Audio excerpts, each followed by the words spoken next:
Magandang araw mga ka-project. Kumusta kayo? Meron nagpatulong, naka-project natin. At papalitan natin yung ilaw sa ilalim ng kitchen cabinet niya. Yung kinabit kasi nila dati ay dalawang maliit na LED lamp. At pag tinest natin siya, ito ang nangyayari sa kanya. Hindi na siya gumagana at konti na lang ang nakailaw. Mukhang sira na yung power supply niya mga ka-project. Kaya pinalitan natin siya ng isang mahaba na LED lamp.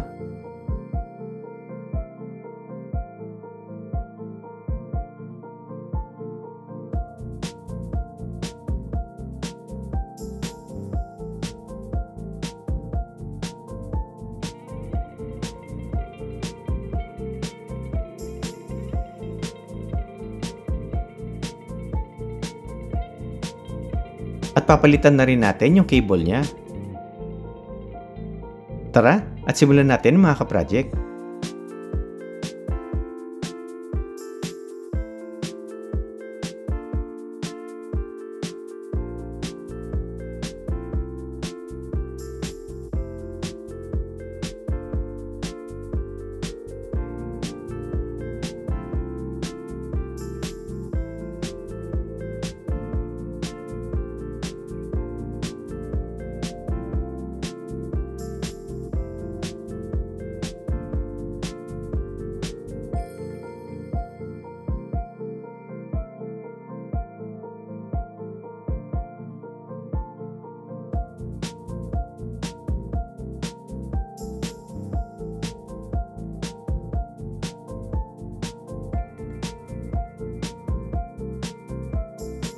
Ayan, okay na. Subukan nga muna natin siya.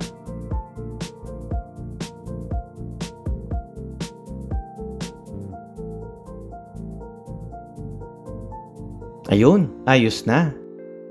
Tricolor lang pala siya mga ka-project. Tara, at ikabit na natin siya. Ibalik lang natin siya doon sa dating clip na pinaglagyan niya.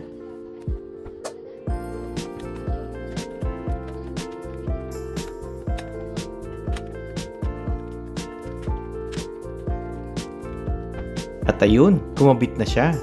Okay, tara, subukan nga natin muna kung iilaw siya. Ayun, nag-work siya.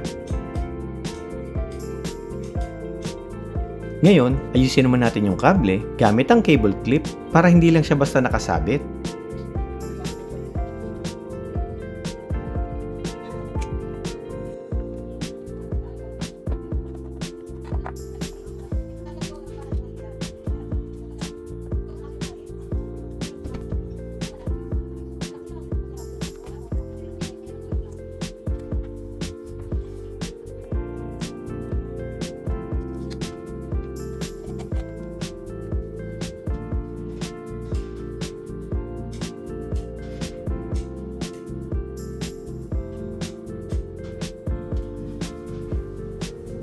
Ayan, ayos na mga ka-project.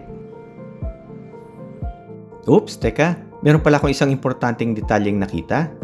Napansin ko, yung kabilang dulo, wala pala siyang cover at unsafe ito mga ka-project.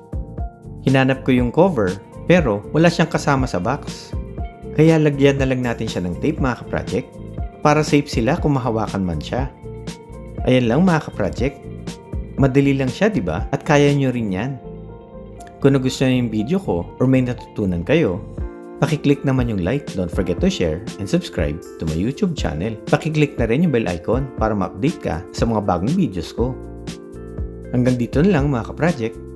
Maraming salamat!